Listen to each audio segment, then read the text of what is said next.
నువ్వు నేను నడిచేది ఒకే బాట ఒకే బాట.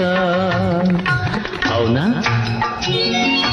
నువ్వు నేను పలికేది ఒకే మాట ఒకే మాట.